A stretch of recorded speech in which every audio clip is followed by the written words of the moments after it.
Hi everyone, welcome to TGIF, another Friday, another episode. A topic which is top of mind amongst leaders in the industry is sustainability. Take any industry, that's been the talk of the town. Now, as developers, as architects, we build software day in and day out. But the guidance is to build green software, right? But what is green software? Join this episode to understand more about this.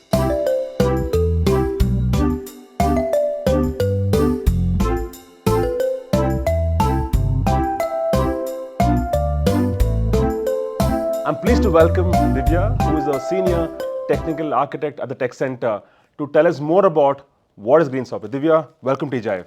Thank you, Sandeep. Thank you for having me here. This is my first episode for 2023. Awesome. Can't wait to host you more as we go along. Sure. Quickly, first question. I mentioned green software. Tell us what is green software? So basically, Sandeep, as the term says, green, right? It's related to what is the most efficient way in which we can build, develop software along all the phases of SDLC, right? So, so in the past, historically, we've been talking about, automation testing, we've been talking about vulnerability scanning, writing performant code. Now there is a little bit of awareness in terms of how you can write better software in terms of better energy utilization, better carbon footprint, so that it's for the larger good of the planet, right? So that's what green software is all about. Perfect. Now, while this is a recent thing that has come up in the developer community, and this is not a top-down thing that has come up. It's more of an awareness that has come up. Is the developer community, the architect community have actually started evangelizing and thinking on these lines and how this can be done, right? And there are a lot of newer things in this space. Let's say the Green Software Foundation, you might have heard. Yes, absolutely. Yeah. So thanks for that, Divya. In fact. Summary of your narrative is how do we build software which emits less greenhouse gases, right? Wonderful. Now, quickly, you mentioned Green Software Foundation. I've heard about it, and that's a consortium. Yeah. Tell us more about that. Sure. In one of our Build conference, which is a flagship conference of Microsoft, we announced the launch of Green Software Foundation, founded by 4 key members to start with: Accenture, GitHub, Microsoft, and ThoughtWorks came up with this idea that we should do more cohesively, imbibe this culture of building green software, working towards sustainability, etc. Right? So under this umbrella, all these 4 companies joined together and came up with this foundation, and it's going big. Right now, we are, I would say, in the awareness stage, where it's about getting more people to contribute to the cause. But then there is a lot of work that's already happened on the ground, which can help a developer ecosystem.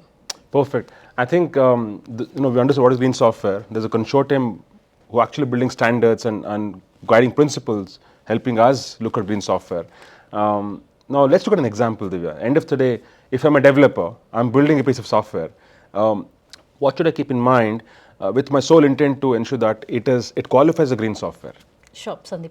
So, so when you talk about building green software, right now, the standard principles of writing performant code, writing energy efficient code, these are all things that anyways apply to the green software principles.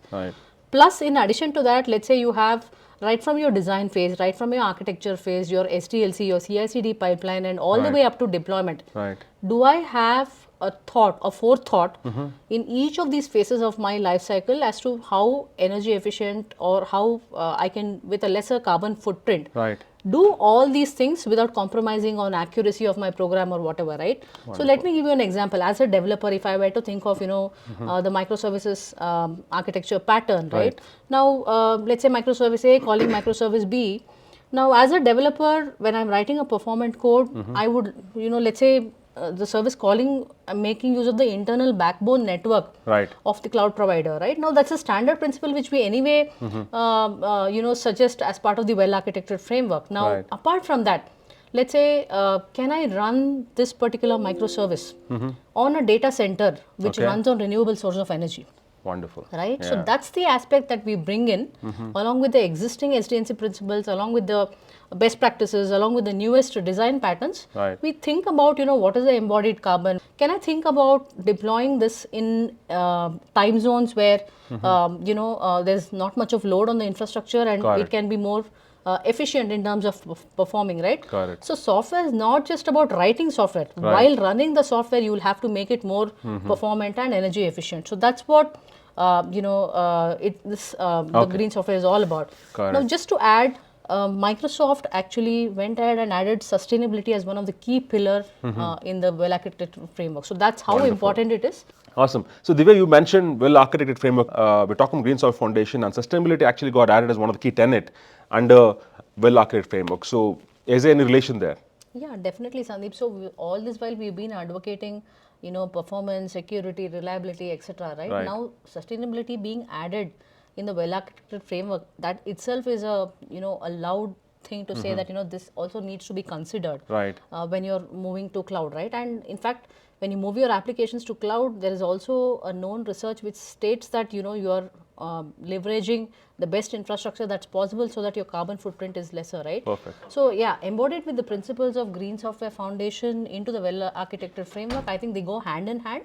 While you're following all the best practices, you're also taking into account the environmental impact your applications have. Perfect. Awesome. That's fantastic, Divya. Thank you so much. In fact, Green Software Foundation is something that we want people to get acquainted with. Thank you so much for time today. That was very informative for sure. Thanks for having me, Sandeep. Awesome. So with that, in summary, our intent as developers and architects should be look at how do we build software which embrace the Green Software Foundation principles. We'll leave a link in the post for you to go and check out what are the principles behind Green Software Foundation. I think the beauty is, as part of well-architected framework, sustainability pillar got added. Of course, end of the day, all of us are accountable to make this world a better place. So with that, thanks for watching us today. Keep watching TGIF. Have a wonderful Friday and a great weekend ahead. Bye-bye.